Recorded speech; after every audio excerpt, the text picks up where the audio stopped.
Jadikan hati kami lalai dan gentar, karena kami lahir dan besar dibimbing para ulama kami yang sabar, menetak jantung-jantung kami untuk menjadi pendekar yang berani berpihak pada yang benar. Duhai Allah, jangan Kau jadikan hati kami tertutup dari cahaya terang kebenaran-Mu yang menyala di malam-malam munajat.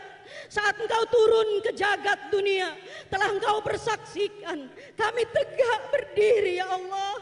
Kami meminta, menangis hingga basah sekujur diri kepadamu.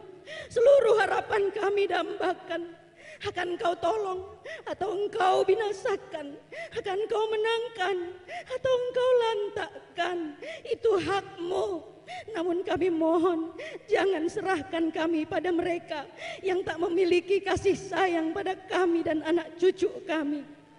Dan jangan Kau tinggalkan kami dan menangkan kami. Karena jika Engkau tidak menangkan, kami khawatir, ya Allah. Kami khawatir, ya Allah, tak ada lagi yang menyembah-Mu, ya Allah. Izinkan kami memiliki generasi yang dipimpin oleh pemimpin terbaik dengan pasukan terbaik untuk negeri adil dan makmur terbaik. Assalamualaikum warahmatullahi wabarakatuh. Bismillahirrahmanirrahim. Bismillah, alhamdulillah, salatu wassalamu ala rasulillah Sayyidina Muhammad ibn Abdillah wa ala alihi wa ashabihi wa azwajihi wa dhurriyyatihi wa ahli baitihi wa man tabi'ahum bi ihsanin ila yaumil qiyamah. Para alim, para ulama, para kiai, para habaib yang saya hormati, Kiai Nur Iskandar yang saya hormati, Romo Manis, Romo Wahnis Suseno yang saya hormati,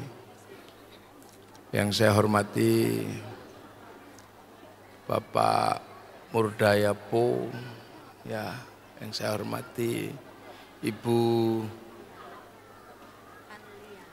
Hani Liana yang saya hormati, Pak Nyoman yang saya hormati. Alhamdulillah kita semua siang hari ini hadir dalam kesempatan yang sangat membahagiakan, di mana kita bisa secara bersama-sama merasakan nikmatnya menjadi orang Indonesia, nikmatnya memiliki negara kesatuan Republik Indonesia, di mana kita punya sesuatu yang mungkin orang lain tidak memiliki. Apa? Kita memiliki negara di mana negara kita ini berbeda dengan negara yang lain. Arab satu bangsa, tapi pada akhirnya dipikul oleh puluhan negara. Eropa satu bangsa, pada akhirnya dipikul oleh puluhan negara. Tapi kita pada akhirnya menjadi puluhan bangsa mampu dipikul oleh satu negara kesatuan Republik Indonesia.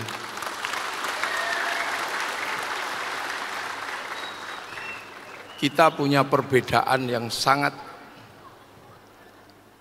banyak, punya keragaman yang sangat banyak. Tapi sampai hari ini kita masih punya niatan yang kuat untuk secara bersama-sama berada dalam satu kesatuan bernama Negara Kesatuan Republik Indonesia. Nah, cita-cita ini, cita-cita kebangsaan ini sebenarnya memang sudah dipersiapkan cukup lama. Apa persiapannya? Dari dulu bangsa ini memang diciptakan Allah beragam dan berbeda-beda. Bisa dilihat dari pola kehidupannya yang juga berbeda-beda. Manusianya berbeda-beda. Flora dan faunanya berbeda-beda. Makanannya berbeda-beda. Nah, ini hanya bisa kita temukan di Indonesia. Makanya negeri ini menjadi satu negeri yang sampai kapanpun akan diidamkan oleh seluruh penduduk bumi. Orang Eropa mengidamkan bagaimana bisa menjadi ikut merasakan Indonesia. Orang Eropa pada satu titik hari ini mengalami musim yang sangat dingin. Musim dingin bagi orang Eropa adalah sesuatu yang butuh persiapan yang sangat, tidak boleh dimain-main mempersiapkannya. Rakyatnya di musim dingin tidak boleh kedinginan.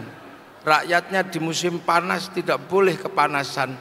Maka orang Eropa mempersiapkan hidupnya dengan mengumpulkan energi yang sangat besar untuk kesiapan menghidupkan energi pemanas dan energi pendingin.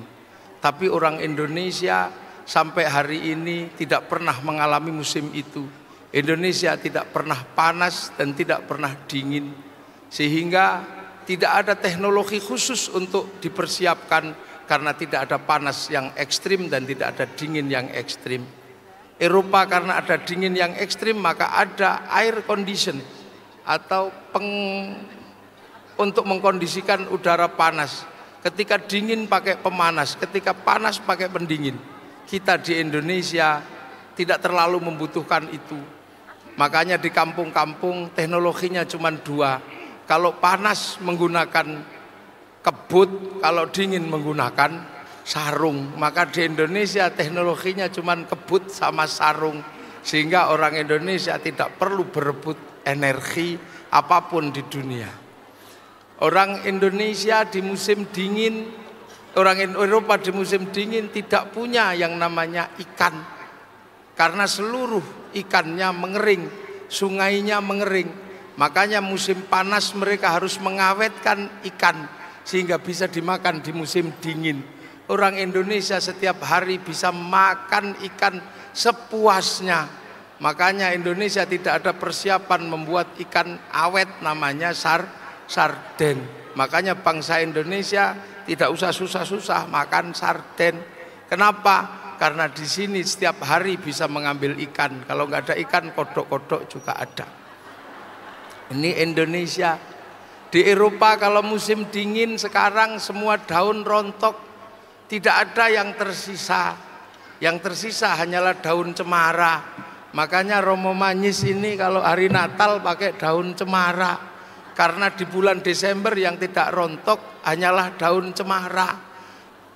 Makanya teman-teman gak usah marah kalau Natal pakai daun cemara. Karena di bulan Desember waktu Natal hanya itu aja yang ada. Coba kalau Natal itu asli Indonesia, bisa daun jambu, bisa daun mangga. Makanya kita gak usah marah. Makanya gak usah kemudian sekarang ada orang anti pohon cemara. Jangan ditanam di depan masjid. Karena itu pohon Kristen. Semenjak kapan pohon punya agama? Ini tak punya bangsa, ini caranya sendiri. Kita bangsa. Orang Eropa kalau di musim dingin gini susahnya luar biasa. Saya sebenarnya saya barusan pulang dari Australia, mestinya 23 saya lanjut ke Uni Soviet, tapi saya nggak jadi karena min 41. Saya khawatir kedinginan di sana.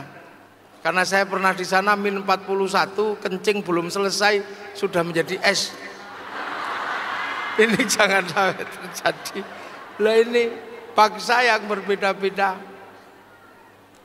Ini Eropa, Afrika, perempuannya nggak bisa dandan karena nyamuknya sangat ganas di sana, nggak mempan sama cap kingkong atau 3 roda. Sini indah. Orang-orang Cina kalau musim dingin susah. Pernah satu ketika orang Cina di musim dingin nanam pohon sengon dengan harapan karena pohon sengon ini pohon yang sangat cepat bertumbuh. Nah, di sana ditanamlah pohon sengon, tapi ternyata sampai 25 tahun gedenya baru segini. Kenapa? Karena setiap musim dingin kedinginan, mengkerut. Ini di Cina. Iya. Di Arab panasnya luar biasa. Tanya sama Habib Salim itu, di Arab panas. Orang mau nanam kurma butuh biaya yang sangat besar karena pengairannya butuh air yang sangat banyak. Lah orang Indonesia kadang nanam pepaya nggak sengaja, ketelan bijinya besok keluar di pematang sawah bisa tumbuh kates baru. Makanya Indonesia inilah yang kita miliki. Nah, Indonesia yang kita miliki ini mesti dijaga secara bersama-sama untuk saling mengerti dan saling pengertian. Dan inilah yang pernah diajarkan oleh Allah dengan sebutan yang sangat sederhana. Wa ja'alnakum syu'uban wa qabaila lita'arufu. Aku bikin kalian berbangsa-bangsa, aku bikin kalian bersuku-suku dan harus saling pengertian. Nah, sekarang yang paling berat itu pengertian. Kita yang paling berat sekarang ini pengertian kita tentang perbedaan. Kita mesti paham Romo Manis ini Belanda ya Romo ya. Dulu dari Belanda sana Jerman. Lah ini Romo Manis ini Jerman. Kita bisa melihat tinggi besar orang Jerman itu. Kenapa didesain tinggi besar? Karena di Jerman ada musim dingin. Kalau didesain kecil gini kedinginan bisa mati. Makanya desainnya besar. Nah, Bapak Murdayapo ini agak sipit karena bangsa yang asalnya dari bangsa Tionghoa. Di sana kalau musim dingin mataharinya keluar. Salju turun ada sinar matahari, jadi lama-lama gini, rip-rip juga. Nah kita ini yang di Indonesia kayak Yai Iskandar, nah ini sama di sini ya kecil-kecil, pesek-pesek, tidak apa-apa. Kenapa? Karena disiapkan oleh Allah sebuah bangsa yang apa-apa ada, yang tidak terlalu sulit hidup di sini.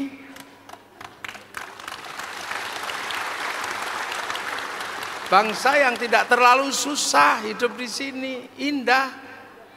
Makanya orang Islam kalau sholat di Makkah itu pahalanya banyak sekali karena susah di sana. Cari airnya susah lah. Kalau di sini cari airnya gampang. Lah ini sebuah bangsa. Lah bangsa-bangsa ini dari mana sebenarnya? Bangsa-bangsa ini berasal dari satu ciptaan Tuhan. Ciptaan Allah yang namanya manusia. Nah kita inilah manusia. Maka Allah selalu menyatakan di sana ya ayuhan nas, he manusia. Nah kita ini manusia. Berbeda manusia dengan desain yang lainnya. Manusia desainnya seperti ini. Kalau yang bukan manusia desainnya macam-macam. Ada desain yang seperti kambing, ada desain yang seperti sapi, ada desain yang seperti babi. Nah kalau manusia desainnya seperti ini yang disebut manusia. Aku ciptakan kalian laki-laki dan perempuan. Nah yang laki-laki yang begini ini, nah yang perempuan yang begitu. Ya laki-laki begini, perempuan begitu. Nah, Kiai Nur ini ya laki-laki, saya laki-laki. Ibu Liana perempuan, ya desainnya begini. Nah ini harus saling pengertian. Untuk menjadi sebuah bangsa harus saling pengertian. Makanya Al-Quran menjelaskan lita'arofu, kalian harus saling mengerti. Termasuk mengerti antara laki-laki dan perempuan. Laki-laki mesti ngerti. Perempuan ini desainnya biasa aja. Kalau laki-laki desainnya sempurna, makanya laki-laki ya gini aja sudah cakep. Perempuan ini desainnya masih pas-pasan. Lah ya makanya perempuan itu bisa disempurnakan. Bibir perempuan itu standar, masih belum sempurna-sempurna. Makanya bisa disempurnakan dengan dipakai lipstick. Makanya kalau kemudian laki-laki harus ngerti bahwa perempuan bisa disempurnakan pakai lipstick, maka laki-laki mesti ngerti tugasnya memberikan perempuan lipstick. Ini hal yang sederhana, disuruh mengerti. Perempuan ini tangannya belum terlalu indah. Wong ar-rijalu qawwamuna 'alan nisa. Perempuan ini tangannya belum indah kalau belum dipakai gelang. Maka laki-laki harus pengertian bahwa memberikan gelang pada perempuan. Ini bahasa Al-Quran ya, sederhana ya. Laki-laki dan perempuan. Apalagi Islam mengajarkan bahwa perempuan itu sawah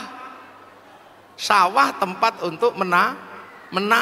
Dimanapun yang namanya sawah, nisaukum harsul lakum, perempuan itu adalah sawahmu. Maka sawah itu untuk menanam. Dimanapun sawah itu kalau untuk menanam harus bersih. Jangan sampai terlalu banyak rumput liar. Makanya perempuan sebagai sawah harus selalu dibersihkan. Ya kalau paling enggak ya seminggu sekali pergi facial, pergi. Ini bahasa yang sederhana di dalam Islam tentang manusia, laki-laki dan perempuan. Perempuan ini untuk menanam harus selalu diairi dengan air yang bersih, harus dengan air yang jernih. Untuk apa? Agar tanaman yang ada di sawah ini tidak kering. Makanya perempuan tidak boleh kering. Perempuan harus dikasih uang untuk belanja.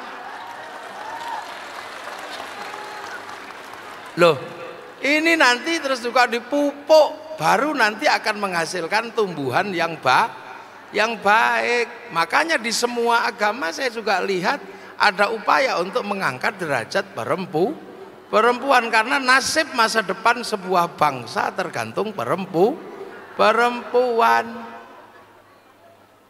Ya, almar'atu imadul bilad, idza soluhat soluhal bilad wa idza fasadat fasadal bilad. Perempuan itu tiang negara. Kalau negaranya perempuannya baik, negaranya baik. Kalau perempuannya buruk, negaranya buruk. Artinya apa? Masa depan sebuah negara tergantung perempuan. Maka setiap orang yang menghargai perempuan akan punya masa depan negara yang baik. Tapi negara-negara yang tidak punya penghargaan terhadap perempuan, biasanya negaranya semakin terpuruk. Loh, ini pengertian dasar. Karena apa? Dari perempuan-perempuan yang hebat akan lahir bangsa yang hebat. Waja'alnakum syu'aubaw wa qabaila. Aku bikin kalian, kemudian dari perempuan-perempuan ini lahirlah bangsa. Maka prosesnya sangat sederhana, dari manusia, kemudian laki-laki dan perempuan. Karena kalau tidak selesai dalam urusan laki-laki dan perempuan, ini tidak akan selesai dalam urusan bangsa. Makanya laki-laki dan perempuan ini harus menyelesaikan urusannya. Perempuan juga harus mengerti bahwa laki-laki ini, kalau di Indonesia, kalau enggak ngerokok ini juga ngantuan. Makanya perempuan harus terima kalau laki-lakinya merokok. Lu kok gak ada yang tepuk tangan? Loh iya, inilah bahwa laki-laki di Indonesia ini biasa kalau nggak ngerokok ngantuk. Makanya dalam tradisi santri laki-laki merokok. Lah itu kalau sendiri, makanya biar nggak ngantuan ya. Ngerokok. Perempuan juga harus mengerti dalam hal seperti ini dan nggak usah marah kalau kemudian kiai-kiai di Indonesia makanya tidak membuat rokok menjadi haram. Kenapa? Loh kok tepuk tangan deh Ben? Kenapa? Karena rokok ini biasa aja, tidak ada hukumnya. Kalau rokok diharamkan di Indonesia menjadi berat persoalannya. Beratnya ada di mana?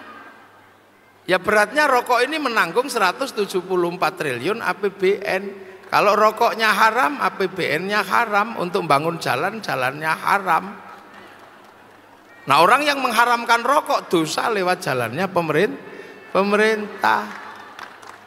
Makanya biasa aja kalau nggak ngerokok ya nggak ngerokok gitu aja. Karena di Indonesia masih harus ada pengertian seorang perempuan bahwa laki-laki kalau nggak ngerokok itu ngantuk.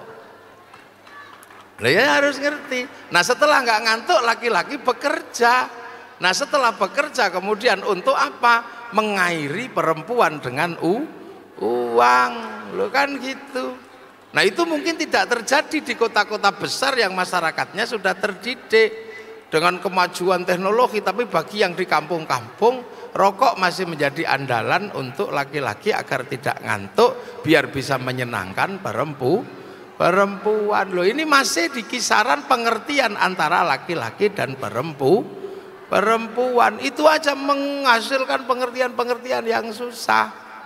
Baru kemudian kalau dari laki-laki dan perempuan ini menghasilkan pengertian, baru kemudian waja'alnakum syu'uban wa qabaila, jadilah sebuah bangsa dan suku dan harus saling pengertian lah. Di Indonesia masih seperti ini situasinya. Makanya kalau siang hari ini kemudian ada pertemuan antar tokoh agama, ini sesuatu yang bagus, yang mesti kita lanjutkan. Mungkin tidak hanya di Jakarta, mungkin bisa kita lanjutkan di beberapa daerah di Indonesia. Dan ini tugas berat. Tugas berat siapa? Tugas berat dalam situasi seperti ini. Kenapa? Karena di Indonesia hari ini orang lagi overload berbicara masalah agama. Ini lagi gayeng-gayengnya ngomong agama. Tidak cuma di Jakarta, saya barusan pulang dari Australia. Di Australia juga lagi rame berbicara masalah agama, apalagi menjelang pilpres seperti ini. Makanya pertemuan-pertemuan ini menjadi penting, dan kita dipertemukan dengan beliau-beliau ini adalah sesuatu yang sangat luar biasa untuk menyongsong masa depan Indonesia yang dalam pengertian berbangsa-bangsa, bersuku-suku dalam kesatuan negara kesatuan Republik Indonesia. Nih, ya, mudah-mudahan ini semua nanti ada manfaatnya. Assalamualaikum warahmatullahi wabarakatuh.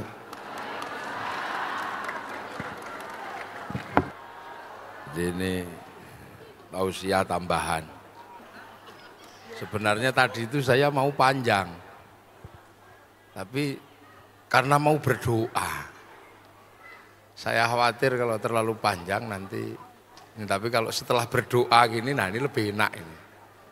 Kita bisa ngaji lebih panjang lagi setelah berdoa. Tadi bayangan saya itu pertama langsung berdoa dulu, baru ngaji katanya lah, ini baru ya. Jadi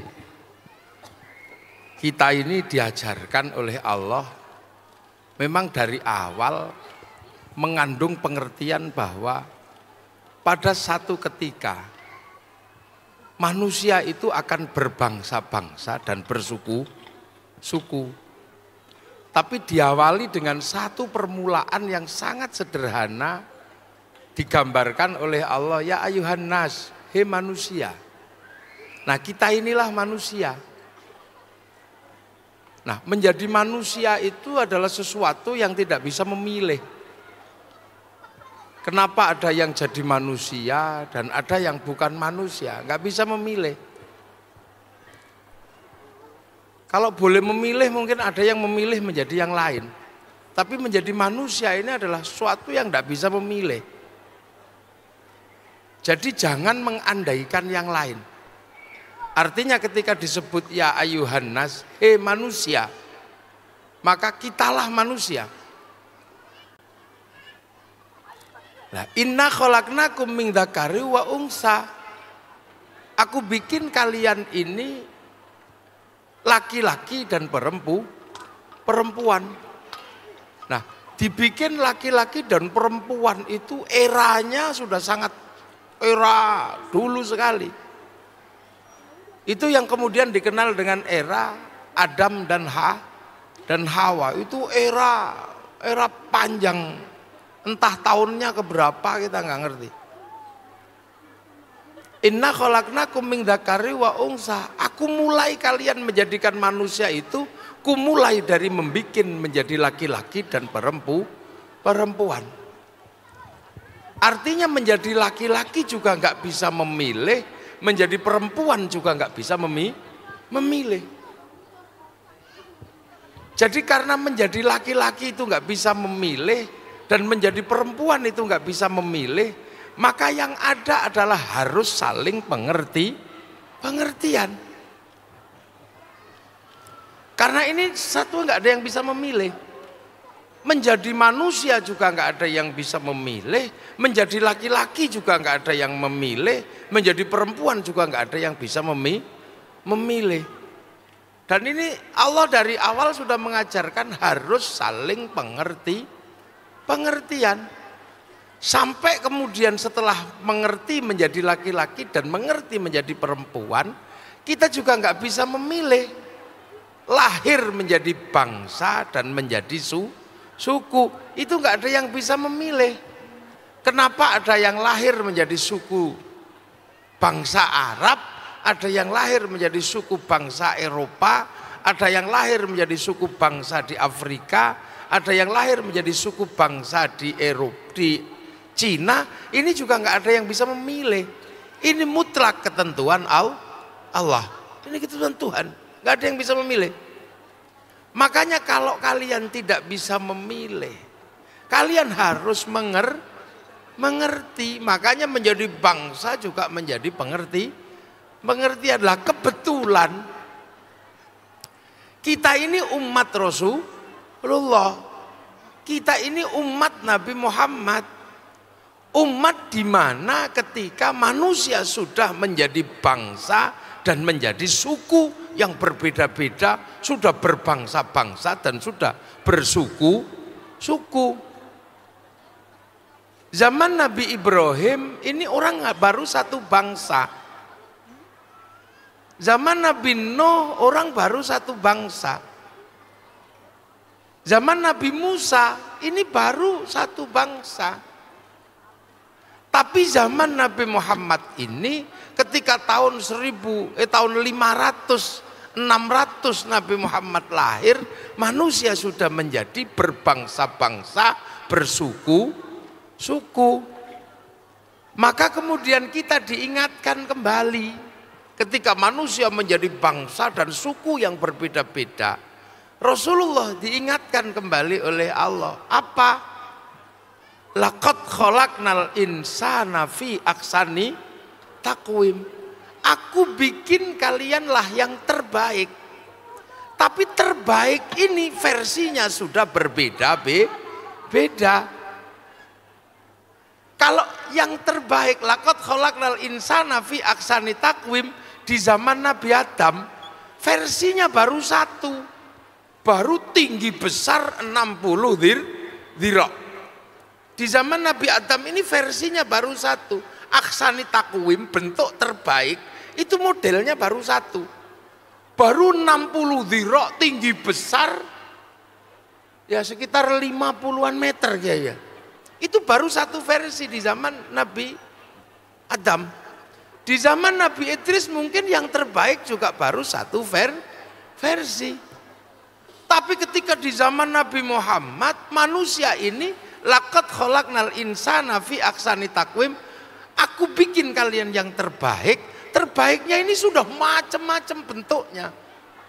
Ada bentuk versi Eropa tadi itu, kayak beliau Romo Magnis ini versi Eropa. Ada bentuk terbaik versi Cina, ada bentuk terbaik versi Bali, ada bentuk terbaik versi kayak saya, ada bentuk terbaik kayak Kiai Nur Iskandar, ada Kiai Habib Salim. Ini di zaman Rasulullah sudah bentuk yang berbeda, ada bentuk Afrika, ada ini. Nah, bentuk yang berbeda-beda ini juga tidak bisa memilih. Kenapa lahir menjadi Afrika, kenapa lahir menjadi Indonesia. Inilah yang kemudian ketika di zaman Rasulullah, bentuk terbaik itu menjadi bangsa-bangsa dan harus pengertian. Tapi aksani takwim yang berbeda-beda ini sifatnya masih sama. Apa? Tsumma radatnahu asfala safilin, akan menjadi yang buruk. Kecil itu baunya harum semua. Gak ada bayi lahir itu baunya gak harum, bayi manapun. Makanya ketika manusia menjadi bayi, semua pengen menciumnya. Gak ada bayi gak lucu, semua bayi lucu. Tapi lama-lama kelucuan itu menjadi hilang. Lahir bayi semuanya pengen mencium, tapi ketika sudah usia 60, ini menjadi buruk. Suruh nyium orang juga sudah gak mau, no ambungan gitu susah. Yang cium mau, enggak mau. Semua sama, mata dari yang baik kemudian menjadi jelek.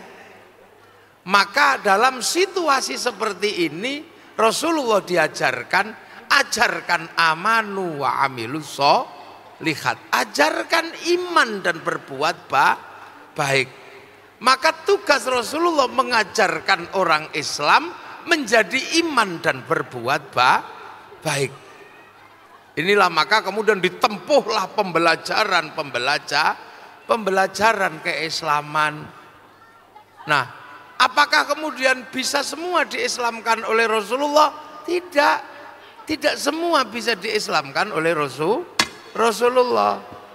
Karena Rasulullah tidak bisa mengislamkan semuanya, maka Rasulullah cuma diajarkan bagi yang agamanya berbeda dan tidak bisa mengikuti amanu yang kamu ajarkan, hiduplah baik sesama umat beragama. Lakum dinukum waliyadin.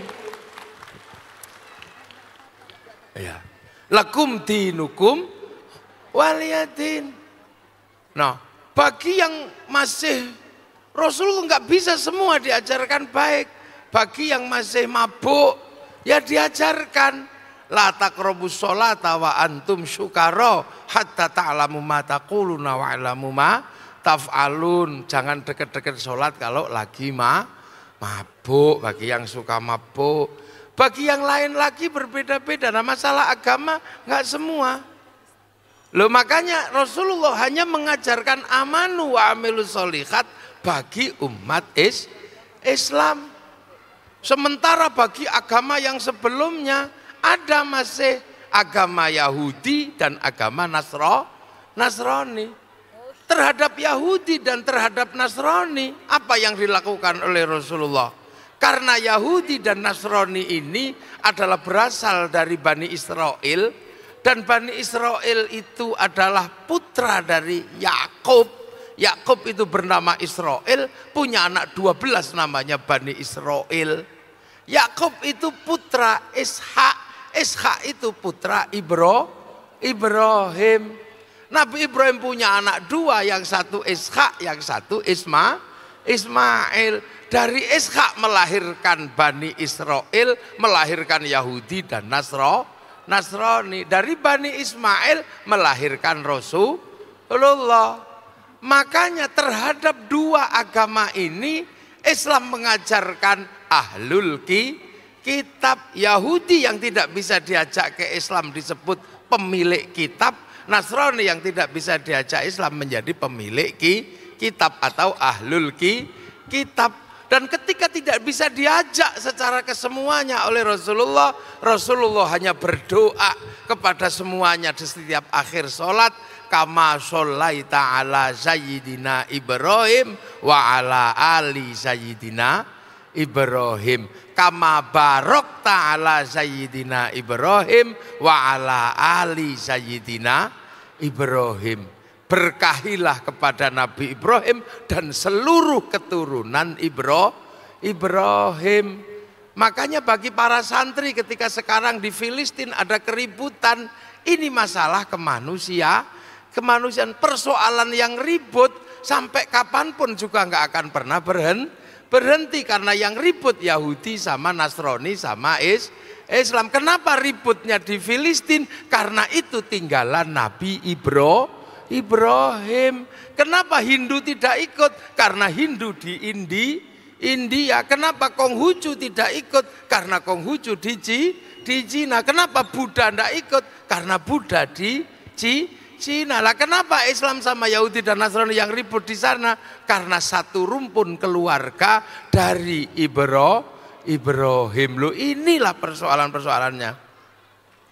Makanya Rasulullah selalu diminta mendoakan kama shallaita ala sayyidina Ibrahim wa ala ali sayyidina Ibrahim. Nah, kalau sudah titik-titik kompromi ini terjadi, Rasulullah cuma diingatkan tentang satu hal. Apa? Disumpahkan dalam ayat yang sebelumnya, wattini wazzaitun wa turi sinina wa hadzal baladil amin. Demi buah tin, ini sumpah Allah untuk Nabi Nuh alaihi salam. Wazzaitun, sumpah Allah untuk Nabi Isa, Nabi Ibrahim. Wa turi sinina, dan demi gunung Tursina, sumpah Allah untuk Nabi Musa. Tapi sumpah Allah untuk Nabi Muhammad dalam hal kemanusiaan yang aksani takwim, apa sumpahnya Allah? Wahadal baladil amin, dan demi sebuah bangsa dan negara yang aman. Makanya untuk amanu wa amilus sholihat diajarkan Al-Quran dan Sunnah, tapi untuk membentuk bangsa diajarkan baladil amin dengan kesepakatan yang namanya piagam Madinah. Makanya jangan mengaku umat Rasulullah kalau nggak mampu membentuk keamanan sebuah bangsa dan negara. Ini lah, maka akhirnya baladil amin inilah konsep dasar pembentukan Islam. Makanya Islam ini yang diutamakan adalah membentuk bangsa dan negara yang aman. Tidak ada kemudian Islam mengajarkan bentuklah negara seperti ini. Tidak ada. Yang ada adalah bentuk negara yang aman. Lah di Indonesia bentuk keamanannya seperti apa? Bentuk keamanannya menggunakan Pancasila. Karena apa? Pancasila inilah yang disepakati oleh orang Islam dan yang bukan Islam, yang hidup dalam satu bangsa, dalam satu negara kesatuan Republik Indonesia. Itu loh, makanya para wali dulu indah ketika para ulama mengajarkan Islam ke Indonesia. Yang dibentuk ini adalah baladil amin, konsep bangsa dan negara yang aman. Nah, ini yang akhir-akhir ini, maka hindari. Islam datang di sini ngertinya Allah pangeran. Ya sudah, bangsanya diajarkan Allah pangeran. Musola, langgar, syaikhun ustadzun, kiai, tilmidun muridun, santri. Untuk apa? Agar tercipta baladil amin, tercipta bangsa dan negara yang aman. Loh ini. Loh, makanya Indonesia agak keras akhir-akhir ini terhadap beberapa orang. Ada kelompok yang terakhir namanya Hizbut Tahrir. Hizbut Tahrir ini kalau dibilang mengajarkan amanu wa amilus sholihat, mungkin betul. Dia juga mengajarkan iman dan berbuat baik. Tapi dia tidak menggunakan konsep baladil amin Indonesia. Dia konsep baladil aminnya Filistin. Maka ketika kesini nggak cocok. Ikhwanul Muslimin konsep baladil aminnya Mesir. Konsep keamanan bangsanya menggunakan teorinya Mesir. Ya, yang terakhir misalnya Pak Abu Bakar Ba'asyir punya pondok pesantren. Mengajarkan Al-Quran berarti mengajarkan amanu wa amilus lihat, tapi konsep baladil amin yang dianut oleh Pak Abu Bakar Bashir adalah konsep Afghanistan dan Pakistan ketika perang menghadapi Uni Soviet. Ini yang akhir-akhir ini. Makanya banyak sekali yang kadang kita, terutama Bapak aparat keamanan ini harus mengerti. Memang orang-orang ini mengajarkan amanu wa amilus sholihat, tapi konsep keamanan bangsa dan negaranya bukan asli Indonesia. Lah kalau Indonesia apa? Berbeda-beda tetapi tetap satu yang akan diatur dalam kesepakatan baladil amin, namanya Pancasila. Ini loh. Jadi orang terkadang membahas amanu wa amilus sholihat, lupa konsep dasar baladil amin. Dan ini sumpahnya Allah. Makanya dimanapun kaum muslimin selalu diajarkan untuk membentuk bangsa dan negara yang aman. Bangsa dan negara yang aman terciptalah apa? Amanu wa amilus sholihat. Syuriah tidak tercipta amanu wa amilus sholihat, maka tidak tercipta baladil amin, maka susah terjadinya namanya amilus sholihat. Ini Islam. Wattini wazzaitun wa turi sinina wa hadzal baladil amin. Laqad khalaqnal insana fi ahsani taqwim. Manusia sudah berbeda-beda. Tsumma radatnahu asfala safilin illal ladzina amanu wa amilus sholihat falahum ajrun ghairu mamnun fama yukadzibuka ba'du biddin alaisallahu biahkamil hakimin. Ini perintah dari Allah. Jadi sumpahnya jelas, wattini wazzaitun wa turi sinina wa hadzal baladil amin, dan demi sebuah keamanan bangsa dan negara. Nah ini. Makanya santri terutama kayak Kiai Nur sangat menekankan bagaimana membentuk bangsa dan negara yang aman, dan jaminan Indonesia terciptanya keamanan bangsa dan negara adalah Pancasila. Benderanya pun juga sama, bendera yang harus mampu menjamin keamanan dari Sabang sampai Merauke. Makanya ketika ada bendera yang terakhir datang, yang kemudian bendera hitam bertuliskan la ilaha illallah, yang disebut bendera tauhid, kami bertanya, kalau itu ada di zaman Rasulullah, mestinya Kiai Hasyim Asy'ari mengajarkan, mestinya Kiai Ahmad Dahlan mengajarkan. Kami hanya diajarkan kemana-mana tahlilan, tapi tidak diajarkan membawa bendera tauhid, dan bendera itu baru datang, dan itu benderanya Hizbut Tahrir. Kalau mereka mengatakan ini bendera tauhid, kalau kamu anti bendera ini berarti kamu anti la ilaha illallah. Enggak, kami enggak anti la ilaha illallah. Kami kemana-mana tahlilan pakai la ilaha illallah. Tapi kalau kamu jadikan bendera, kami enggak mau.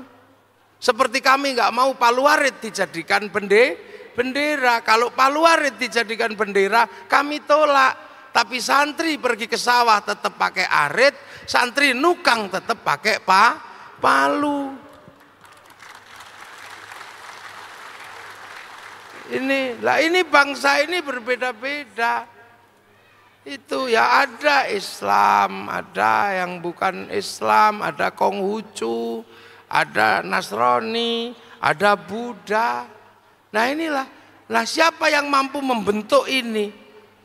Yang mampu membentuk ini siapa?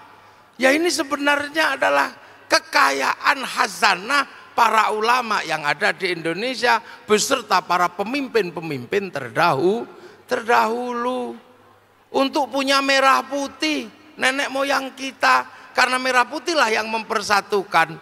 Maka merah putih ketika dilarang Belanda dikibarkan di atas rumah.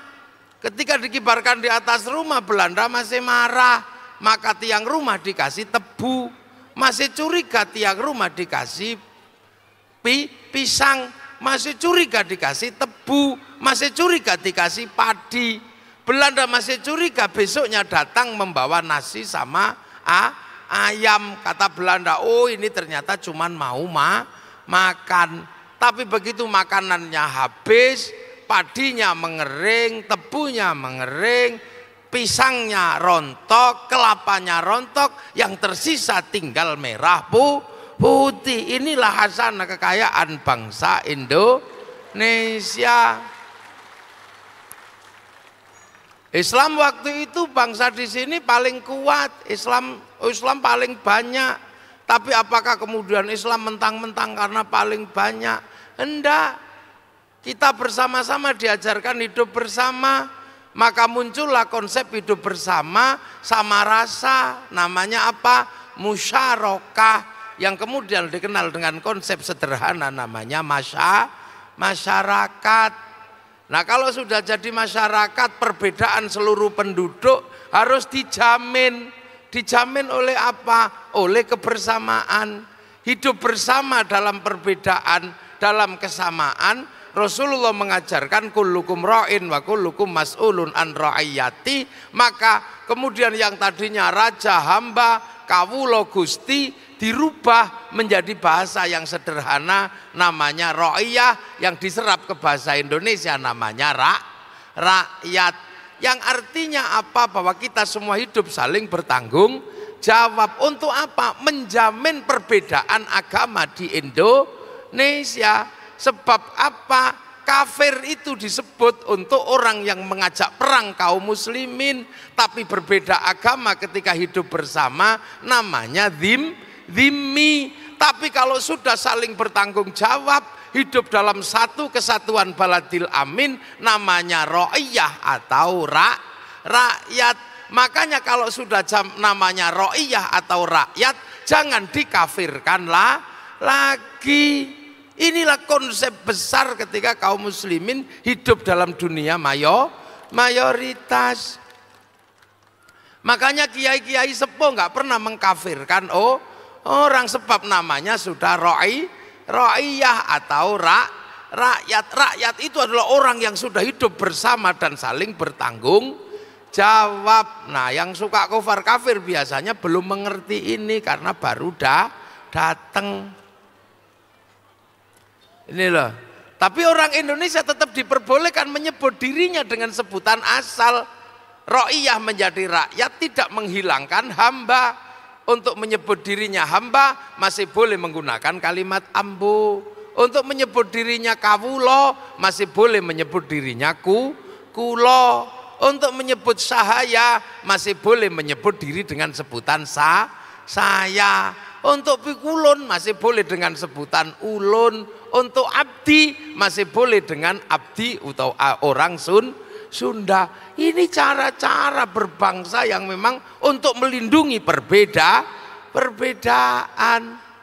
Makan agar bisa selalu bersama-sama dalam perbedaan. Nasinya dijadikan satu, namanya tumpeng. Tidak dibagi-bagi agar menjamin kebersamaan. Ayam dipotong, tidak dicuil-cuil. Untuk apa? Agar kalau makan bisa bareng. Sampai ada istilah makan nggak makan kumpul. Makanya kalau sudah ngumpul harus dikasih makan. Ini cara bangsa merawat perbedaan. Bangsa ini dari dulu diajak bersama-sama agar tidak menjadi manusia yang sendiri. Makanya kalau sekarang tiba-tiba muncul orang-orang yang nggak bisa membedakan bahwa bangsa ini adalah bangsa yang berbeda-beda dan perbedaan itu dijamin oleh Allah. Makanya kadang kita ini akhir-akhir ini agak sedih. Ada yang pidatonya agak nggak enak didengarkan. Terakhir ini apalagi yang kemarin malam berdoa yang sangat tidak enak untuk didengarkan. Seorang perempuan yang kita sebut ustazah berdoa dengan sangat menyakitkan hati bangsa Indonesia. Apa? Ya kita dengar sendirilah doanya. Kalau sampai tidak kau menangkan kami, maka aku khawatir tidak ada lagi yang menyembahmu. Siapa yang kamu maksud itu? Dua calon ini sama-sama muslim. Pak Jokowi muslim, Pak Prabowo muslim. Bahkan wakilnya Pak Jokowi, Kiai Ma'ruf Amin. Wakilnya Pak Prabowo santri milenial. Kenapa kau sebut kalau salah satu kalah, kalau tidak memenangkan dirimu, tidak ada lagi akan menyembah Allah. Ini doa apa? Mbok mikiro. Jangan gitu. Kalau kami kalah dalam pilpres, aku khawatir bendunganku gak jadi. Nah itu masuk akal. Ini orang berdoa, ya serem, saya nggak bisa membayangkan. Tiba-tiba berdoa, kalau tidak menangkan kami, maka kami khawatir tidak ada lagi yang akan menyembahmu. Jangan begitu berlebihan. Acting boleh, tapi jangan berlebihan. Ini saya sampaikan, sama-sama beragama, sama-sama berbangsa, sama-sama bernegara. Kita lindungi bangsa ini. Belajarlah kepada bangsa-bangsa yang lain. Ini eranya berbangsa-bangsa dan bersuku-suku, harus saling pengertian. Saya pernah sampaikan kepada Bapak Presiden, mari kita diam-diam nyuntuh negara tetangga juga nggak apa-apa. Pelan-pelan, dikit-dikit nyuntuh. Malaysia mulai menyatukan bangsanya.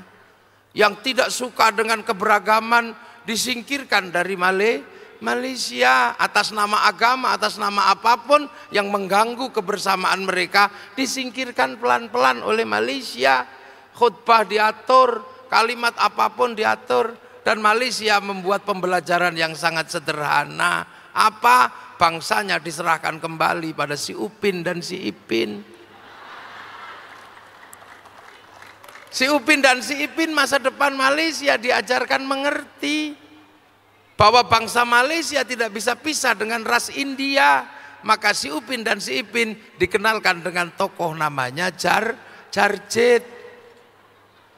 Si Upin dan si Ipin harus mengerti bahwa bangsa Malaysia nggak bisa pisah dengan ras Cina. Maka dikenalkan dengan tokoh namanya Mei Mei. Agar mereka mengerti si Upin dan si Ipin ada anak-anak Indonesia, dibikinkan tokoh namanya Susanti. Ini demi bangsanya. Amerika tahu tidak punya spiritualitas. Romo Manis pernah mengkaji itu. Amerika bangsa urban. Tapi biar bangsanya nggak malu ketika mengambil spiritualitas dari Cina. Amerika membuatkan film yang sederhana namanya American Shaolin, American Kung Fu. Semua tahu Kung Fu dan Shaolin ada di Cina. Mereka nggak malu mengambil spiritual dari Jepang, bikinkan film American Ninja dan American Samurai. Bahkan film terakhir Samurai, tokohnya dari Amerika namanya Tom Cruise, judul filmnya The Last Samurai. Amerika pernah gagal di Vietnam agar anak bangsanya tidak malu, bikinkan film Rambo 1-5. Kegagalan mereka dalam urusan Irak, bikinkan film Hot Shot. Kegagalan dalam urusan terorisme, bikinkan film 12 Strong. Jepang pernah mengalami kegagalan berbangsa ketika saling bunuh antara Tokugawa sama restorasi Meiji. Bikinkan film yang sederhana namanya Samurai X dengan tokohnya Rory Kenshin. Kenapa? Ini mesti kita pikirkan, ini era milenial. Era milenial ini era di mana seluruh bangsa tidak ada lagi sekat. Apa yang dipakai oleh orang Amerika dipakai oleh orang Indonesia. Apa yang dipakai di Cina dipakai juga di Jakarta. Berbeda agama, berbeda suku, semua pakai Facebook. Bahkan berkelahi pun di dalam Facebook. Ini milenial. Yai Nur Muhammad ini pramilenial. Orang pramilenial itu susah. Saya mengalaminya. Pengen lihat gajah Afrika, nunggu flora dan fauna. Itu pun kadang siarannya diganggu Pak Harmoko, Kelom Pencapir. Ya Bu ya. Sekarang mana ada orang milenial, nggak ada lagi. Sekat-sekat itu hilang. Pengen lihat Afrika tinggal tulis di handphone. Gajah Afrika keluar, tengu Afrika keluar. Ini milenial, kinjeng kawin ada di situ. Ini milenial, nggak ada jarak dan nggak ada sekat. Ini milenial. Orang Islam pegang HP mereknya Samsung, orang Hindu pegang HP sama merek Samsung.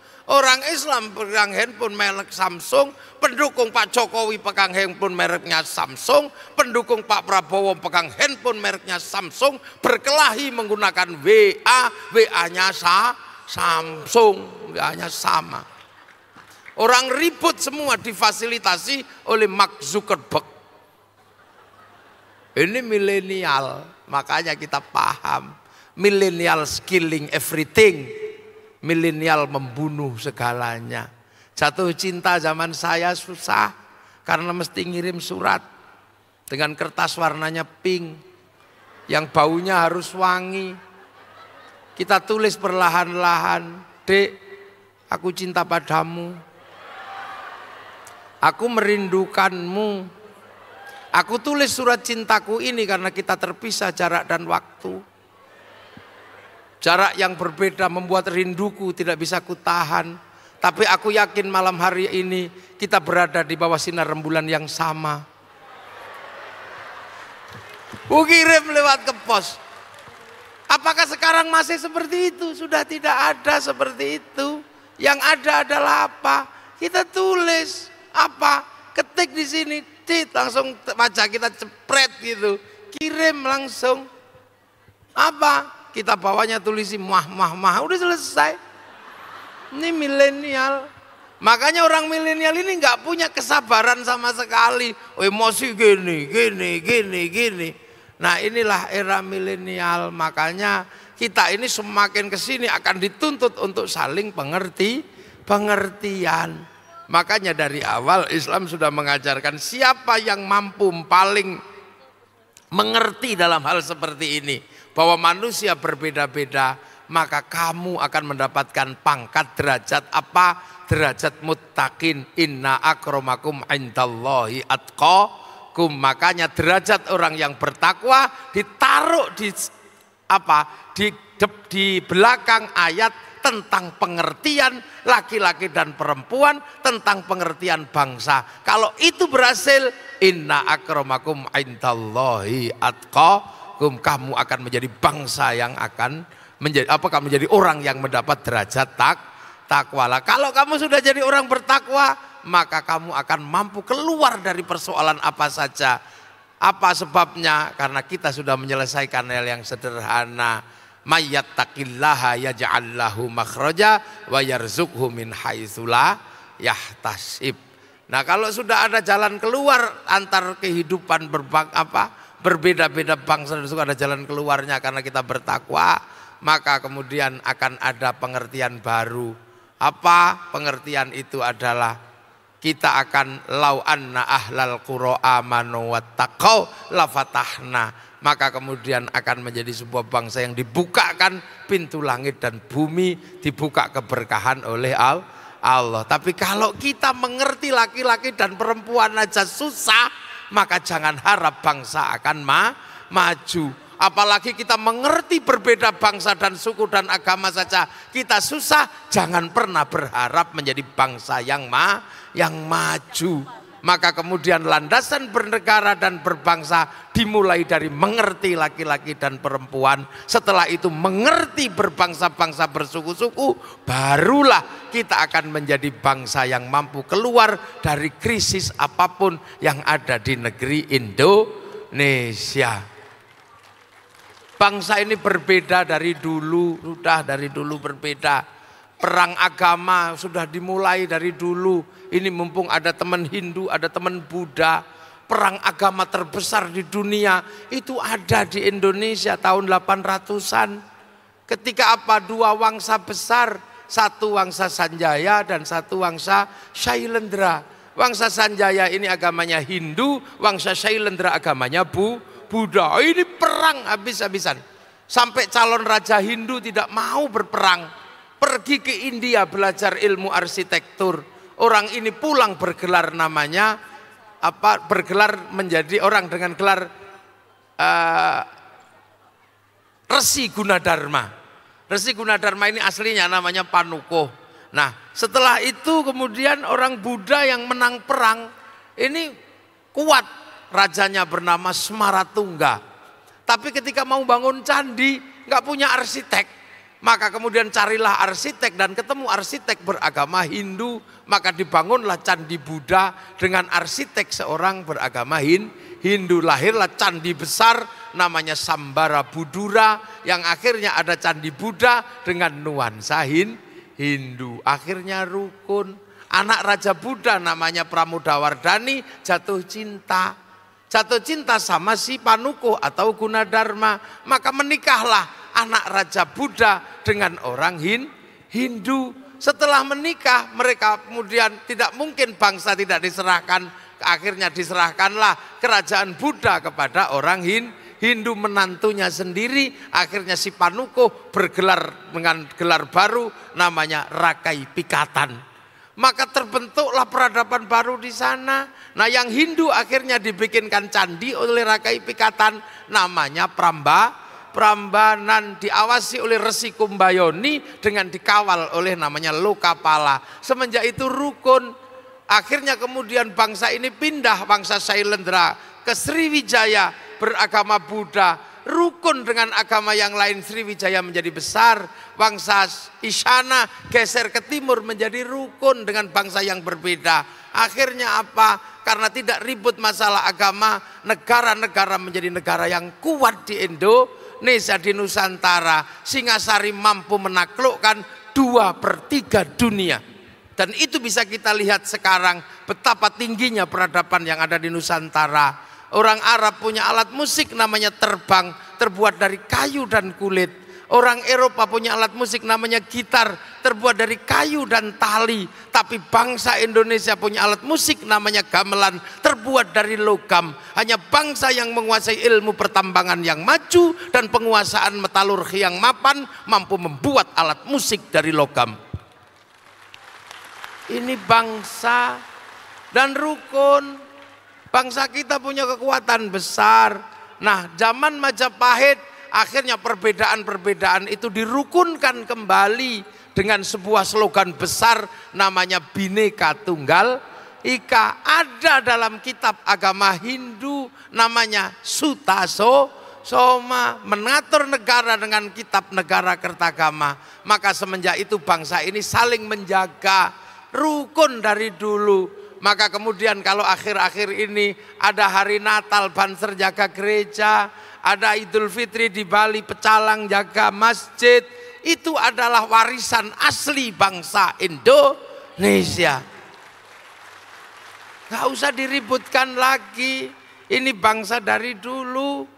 Makanya kita ini menjadi bangsa kalau tidak menarik diri ke belakang, kita ini menjadi bangsa yang tidak mengerti ke depan ini seperti apa. Bahwa kita dari dulu berbeda-beda. Makanya akhir-akhir ini kita lihat Indonesia ini semakin maju sebenarnya. Semakin maju Indonesia, semakin maju. Apa yang dicita-citakan oleh pendiri bangsa ini sekarang sudah mulai terlihat menjadi semakin baik. Makanya bagi saya Indonesia tetap akan menjadi baik selagi apa? Selagi satu aja yang kita minta, rukun dan tidak saling mencederai sesama anak bangsa Indonesia. Jangan saling mencederai, antar agama lah yang rukun, antar budaya yang rukun. Karena tinggal kerukunan yang bisa kita perlihatkan kepada apa? Kepada para pendiri bangsa ini, sehingga puluhan bangsa yang dicita-citakan menjadi satu negara tetap tegak dengan nama Negara Kesatuan Republik Indonesia. Itu mungkin ya, ini ya tambahannya cukup. Matur nuwun. Assalamualaikum warahmatullahi wabarakatuh.